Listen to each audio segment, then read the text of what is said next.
नमस्कार। आज की खबर में आपका स्वागत है। मैं हूं आपके साथ शिखा मेहरोत्रा। विरोध प्रदर्शन की आग में बांग्लादेश जल रहा है। छात्र कॉलेज में नहीं सड़कों पर है। हाथों में किताब कलम नहीं पत्थर और हथियार है। इस उग्र होते विरोध प्रदर्शन की वजह है आरक्षण। वही आरक्षण जिसको लेकर लोग अक्सर दो धड़ों में बटे रहते हैं और अब बांग्लादेश की जनता भी दो भाग में बट चुकी है। एक धड़ा सरकार का समर्थन कर रहा है तो वहीं लोगों का दूसरा गुट आरक्षण के खिलाफ है। नौकरी में आरक्षण खत्म करने की मांग कर रहे बांग्लादेश के छात्रों का आंदोलन हिंसक हो गया है।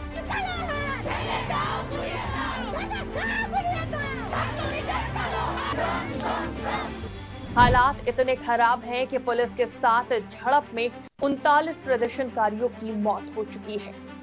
2500 से ज्यादा प्रदर्शनकारी जख्मी हैं। लाठी डंडे और पत्थर लेकर सड़कों पर घूम रहे प्रदर्शनकारी बसों और निजी वाहनों को आग के हवाले कर रहे हैं। बांग्लादेश में इस समय बस, ट्रेन और मेट्रो सेवा ठप हो गई है। हिंसा को बढ़ने से रोकने के लिए सरकार ने मोबाइल इंटरनेट बंद कर दिया है। स्कूल, कॉलेज के साथ साथ मदरसों को भी अनिश्चितकाल तक के लिए बंद कर दिया गया है। पूरे देश में सेना को मोर्चे पर उतार दिया गया है। भारतीय उच्चायोग ने बांग्लादेश में रह रहे भारतीयों के लिए एडवाइजरी जारी कर दी है। बांग्लादेश के ताजा हालातों को देखते हुए एडवाइजरी में भारतीय समुदाय के सदस्यों और बांग्लादेश में रहने वाले भारतीय छात्रों को यात्रा से बचने की सलाह दी गई है। साथ ही जरूरी ना हो तो घर में ही रहने की सलाह दी गई है।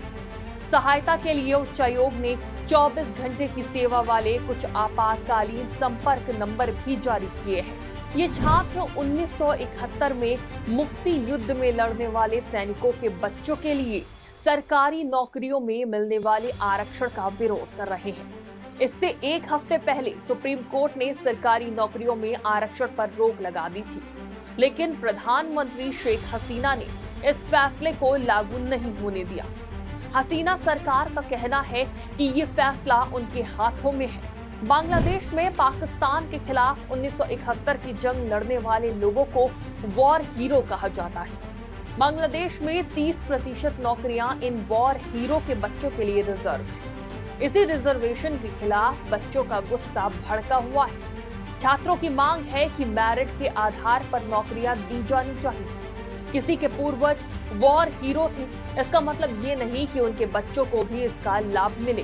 बांग्लादेश का गठन 1971 में हुआ और इसी साल से वहां पर 56% कोटा सिस्टम लागू हो गया था। इसमें स्वतंत्रता सेनानियों के बच्चों को नौकरी में 30%, पिछड़े जिलों के लिए 10%, बांग्लादेशी महिलाओं के लिए 10%, अल्पसंख्यकों के लिए 5% और विकलांगों के लिए 1% आरक्षण है। इस लिहाज से सरकारी नौकरियों में 56% आरक्षण है। इसके अलावा बचा 44% मेरिट के लिए रखा गया है। ये पहली बार नहीं है जब बांग्लादेश में आरक्षण के खिलाफ आवाज उठी हो, लोग सड़कों पर आए हों, प्रदर्शन उग्र हुआ हो। साल 2018 में 4 महीने तक छात्रों ने प्रदर्शन किया। प्रदर्शन के बाद हसीना सरकार ने कोटा सिस्टम खत्म कर दिया था, लेकिन बीते महीने जून में सुप्रीम कोर्ट ने सरकार को फिर से आरक्षण देने का आदेश दिया। कोर्ट ने कहा कि 2018 से पहले जैसे आरक्षण मिलता था उसे फिर से उसी तरह लागू किया जाए।